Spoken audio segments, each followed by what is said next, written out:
This recording is brought to you by the Growth Network UK.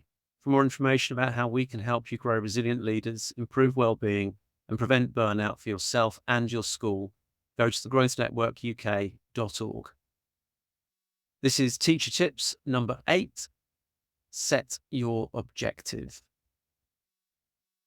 At the end of my first year in the classroom, I was exhausted and more than a little despondent following the battles and the overwhelm of the year gone by.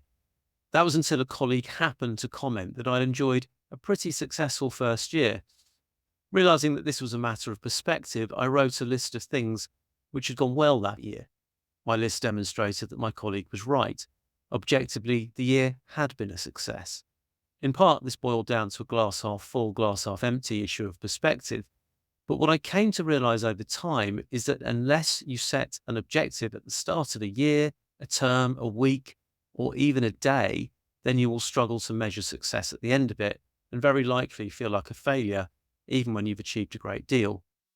This, like most things, works just as effectively at home as it does at work. September is often a good time to identify what you want the year to be all about.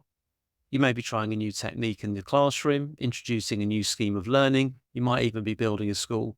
Depending on which it is, setting an objective related to it will enable you both to focus through the year and to enjoy a sense of achievement at the end of it.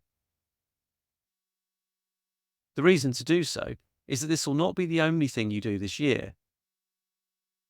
If you've just received a promotion, for example, the chances are that alongside your new responsibilities, you'll still have most or even all of the old ones. You'll have to teach your timetable as well as take on your new responsibilities. Then, amidst all the chaos that ensues, the chances are that you'll either forget your objective or fail to enjoy what you've achieved, which is probably more than you think. Take exam results, for example. If you have an exam group, then you'll have an idea of what each student should achieve. And when the results come out, you will review them against those expectations and decide on how happy you are with what you have. But what if you had no expectations?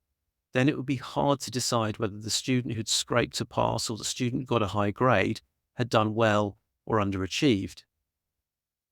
The same is true in all areas. If your objective for the year is to ensure that the new scheme of learning is written, resourced in everyone's hands before they teach, and at the end of the year, fully in place for the following year, you already have a significant task ahead of you. If you make this your primary objective and give yourself a clear target, e.g., to complete it by the end of the summer half term so it's ready for next year, then A, you are more likely to achieve it, and B, you will appreciate that you did so.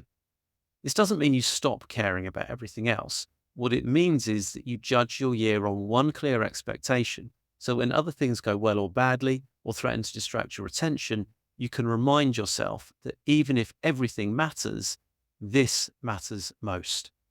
If you can hold on to that, then you're more likely to achieve your objective, enjoy that achievement at the end of the year, and have put in place the foundations for the following year. As for the other things that didn't get done, maybe one of them is next year's objective. There's no harm in planning ahead by putting something down for next year.